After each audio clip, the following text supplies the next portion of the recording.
وزير خارجية كينيا في زيارة إلى المغرب وسعار كبير مرتقب في الجزائر.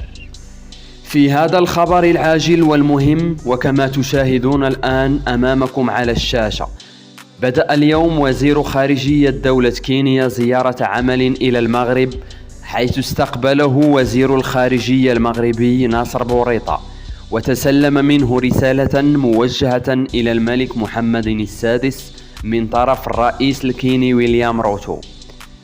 كما سبق الذكر مشاهدي الكرام، رئيس كينيا الجديد ويليام روتو أول قرار اتخذه مباشرة بعد فوزه في الانتخابات هو سحب الاعتراف بمرتزقة البوليزاريو.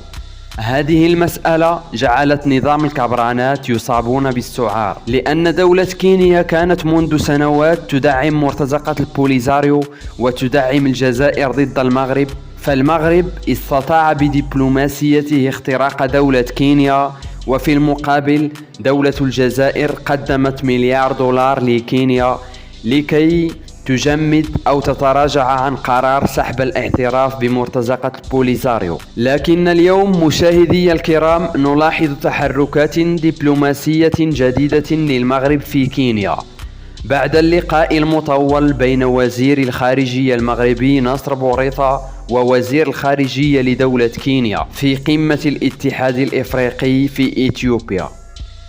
اليوم نرى زيارة رسمية لوزير خارجية دولة كينيا إلى المغرب حاملا رسالة من طرف الرئيس الكيني إلى جلالة الملك محمد السادس نصره الله. هذه المسألة ستشعل غضب نظام الكبرانات مجددا، ومن المحتمل أن يمنحوا $1,000,000,000 للمرة الثانية لكينيا لكي تسحب الاعتراف بمرتزقة البوليزاريو.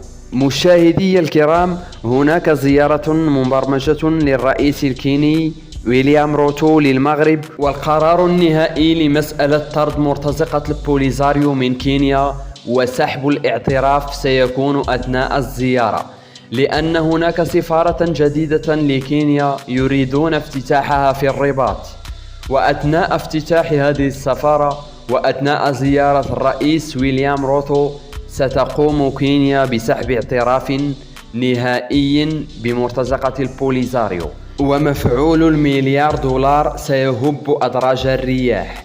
مشاهدي الكرام، شكرا على حسن المتابعة وإلى اللقاء.